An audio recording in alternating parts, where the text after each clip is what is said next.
Hi guys, I'm Ivory and today I'm going to be doing a 2-day wear test on the Beauty Blender Bounce Liquid Whip Liquid Foundation.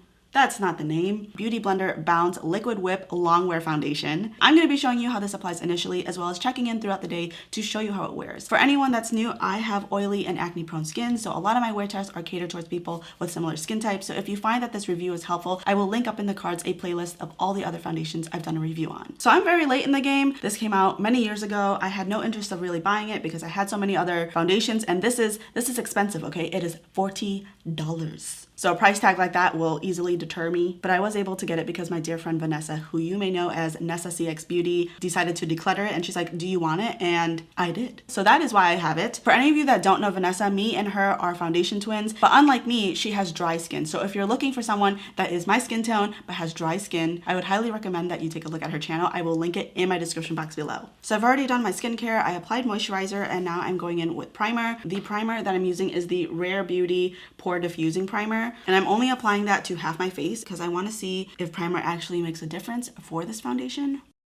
And then on either side of my face, I'm going in with a brush and a sponge just to see what the foundation looks like with two very different applicators. The brush that I'm using is the Sigma Round Kabuki, which is the F82. And then the sponge that I'm using is the Juno & Co. microfiber sponge. You would think that I would use a beauty blender because this is the Beauty Blender foundation, but I don't have one because I'm poor. The foundation is a weightless, buildable, full coverage foundation with a natural matte finish that wears up to 24 hours. It is best for dry, combo, or normal skin. The product contains 1 fluid ounce and retails for $40.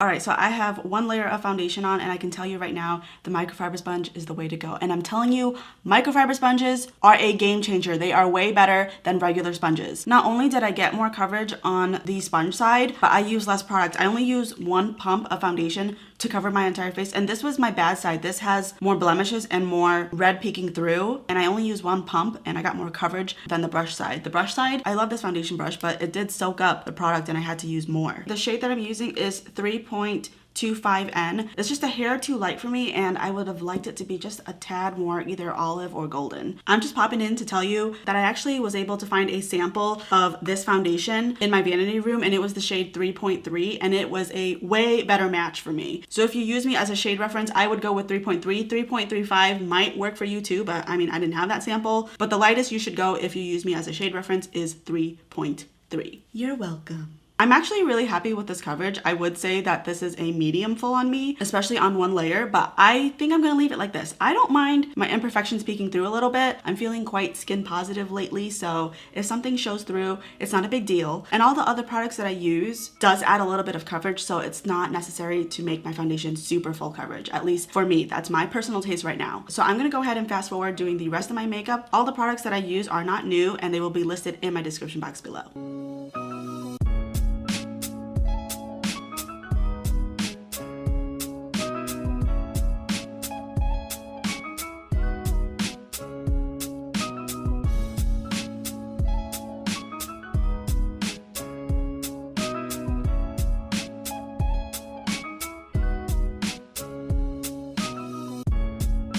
Alright, so the rest of my makeup has been applied. Before I sign off, I wanted to show you what it looks like close up. I mean, it's way too early to tell, but overall, I feel like it looks pretty good, aside from the fact that there's a huge color difference between my neck and my face, but we're not gonna address that, okay? You can say it behind my back, but to my face, if it's just an insult and it's really not necessary and it doesn't really add any value, then just don't tell me. Because this is a really matte foundation, it does look kind of dry here in between my eyebrows, but once my oils come through, I think that might change, so I'm not really harping on that right now. There is a forehead wrinkle already starting to form, so it's a little bit of a cheat, but I mean, whatever. I'm just gonna press that out right now, and there we go, good as new. But this is what the foundation is looking like close up. I'm gonna wear this for 10 hours, so I'll check in around the halfway point in natural lighting to show you what it's looking like. Okay, we are 5 hours in. The foundation is looking pretty good. I don't feel like I look too oily. And as far as primer versus no primer, it might be a little bit too early to tell because I can't really see a difference at this moment. You can see that my cheeks, nothing has changed on my cheeks. They look damn near perfect. I can see that my chin, it's cracked a little bit. I think part of that is also because this foundation shade is too light for me. And when things are too light, it's just easier to see certain things like this. It doesn't really look too bad, but it looks only worse because it is a little bit lighter. My T-zone at the beginning, I said that was looking a little dry. It still looks a little bit dry. It looks, does it look better? I want to say yes because my oils have come through, but I do see that it is still settling a little bit in my T-zone. My nose, however, looks really good. I am going to go ahead and blot. I do feel like blotting earlier rather than later is really helpful for the longevity of a foundation, because often when I blot, say at the 10-hour mark, I'm already so shiny that the blotting sheets will lift off more foundation than normal because I am so greasy. By doing this earlier when not too much oil has come through, it helps keep me shine free longer, but it also helps prevent foundation from lifting off too much off of my face. All right, so I just blotted and basically no foundation has rubbed off on my sheets at all. Like I see very little traces of it. It's just oil. And you can see on my face too, I lost very minimal coverage. Basically, I'm just mad again. You can really see right now my chin, how cracked it is. Out of my entire face, I feel like it looks the worst right here. But even then, it doesn't look too bad. It's more so just in comparison to the rest of the face. So I feel like overall right now, we're doing pretty good. That is it for this check-in. I will come back in 5 more hours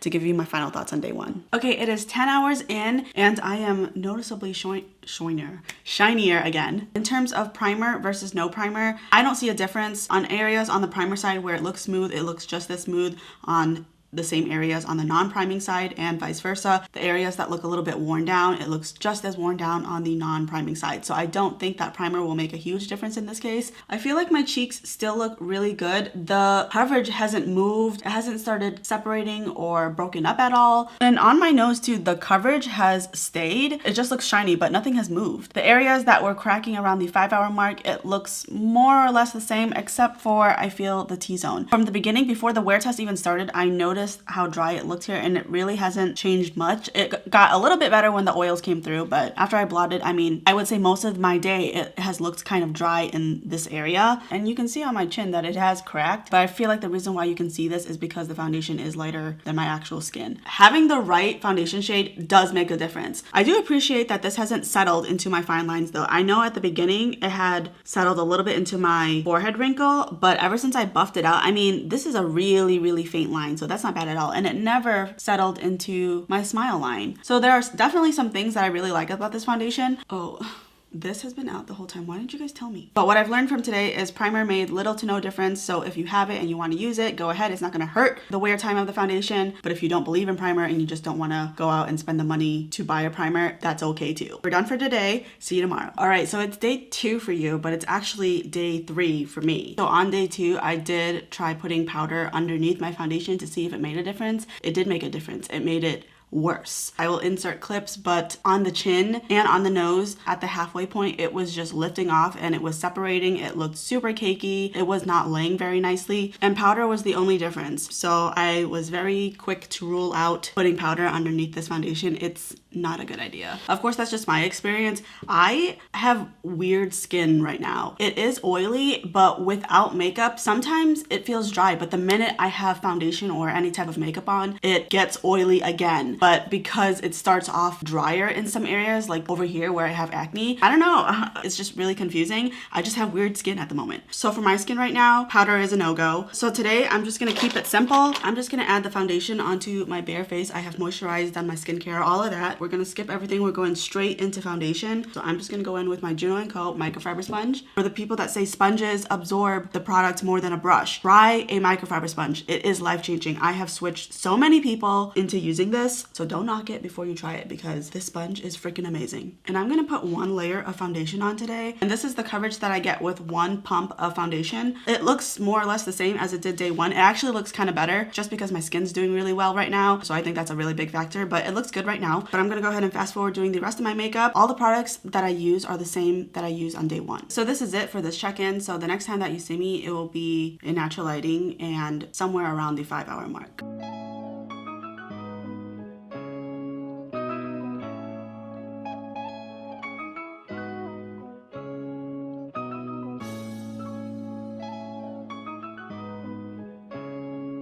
Okay, so it's actually around the 6-hour mark. Oil-wise, I don't feel like I look too shiny. And actually, as a whole, it's holding up together pretty well. My chin has a little bit of cracking, but it's very minimal. And same thing on my upper lip. I can see that it has cracked a little bit, but the cracking isn't too deep and the lines are pretty faint. So you'd have to be pretty close to see it, but I do see a little bit of it, but it's not too bad to the point that it's irritating me. My nose looks great. There is no coverage lost. Although I will say out of pretty much my entire face, I I feel like my nose is the shiniest part of my face. And then there's also the middle of my eyebrows. I do see a little bit of settling, not any more than my other types of foundation, so it's happening, but it's really not that bad. So I would say the center of my face, for the most part, even though it's my problematic area, at the 6-hour mark, it's holding on together pretty well. Everywhere else on my face looks really good. There are no complaints here. Everything is holding together really nicely. The oil production isn't too bad. There's no separating or cracking or any anomalies to really comment on. It's not even really settling into my fine lines. I will check in at the end of the day to give you my final thoughts on this product. All right, so we have reached 10 hours. Man, do I look shiny. I wanted to see what my face would look like if I didn't blot, if it would be a better alternative to being a little bit dry and cracked but less shiny, or would the better alternative be this? And I choose blotting. I would rather be a little bit dry but less oily than this, because this is too much for me. But I did want to show you what the foundation would look like if you go 10 hours without any blotting. My nose, albeit shiny, but it looks really good. It stayed in place. None of the foundation has moved. And I gotta say, the rest of my face, the way that the foundation is wearing, it looks more or less the same as it did at the 6-hour mark, but it's just got oil on top of it, if that makes sense. So my chin, my upper lip, my T-zone, it's all broken up the same amount since 4 hours ago. It's just got oil, like a sheen on top of it. But I am gonna go ahead and blot again because this much shine drives me nuts.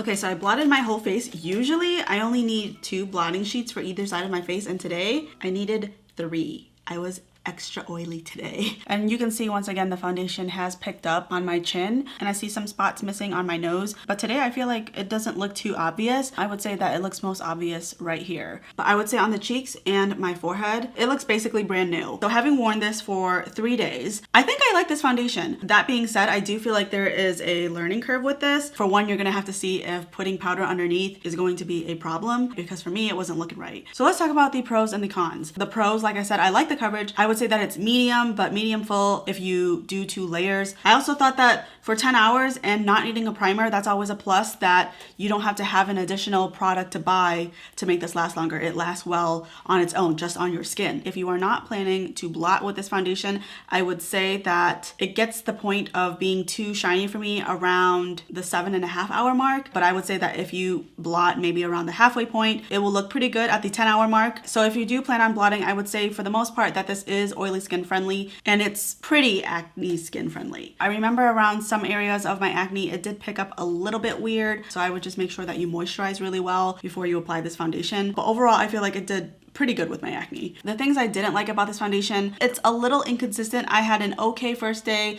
a not so good the second day, and then a pretty good day today. So how it wears on me is not super consistent as of yet. I would have to wear it for a week, which, I mean, I don't know if you guys are down for that. I feel like if I did a week-long wear test, first of all, that video would be an hour long. And secondly, I would only be able to do videos like once a month if that's the case. Yeah, I'm guessing you guys aren't down for that. Even if you guys are down for that, I'm vetoing that right now because I don't want to do that. But that is a con, that I haven't had a real consistent experience with this foundation yet. It's something that I definitely want to test more off camera. So right now I'm gonna say I like it, but don't buy it just yet. I feel like right now it's decent, but I don't have that, that stamp of approval just yet for me. I'm like kind of hovering over the product, Hopefully I'll be able to give you an update eventually about this on whether or not you should buy it. Hi, it's me again. So I wanted to give you a little bit of an update because I have used this foundation off camera since this review. The way I've been wearing this foundation is actually been in conjunction with the ColourPop Pretty Fresh Hyaluronic Hydrating Foundation. A couple videos ago, I put these two together just to get my perfect shade because this is too dark, this is too light. It was a happy accident because I love these two together. The thing about the ColourPop Pretty Fresh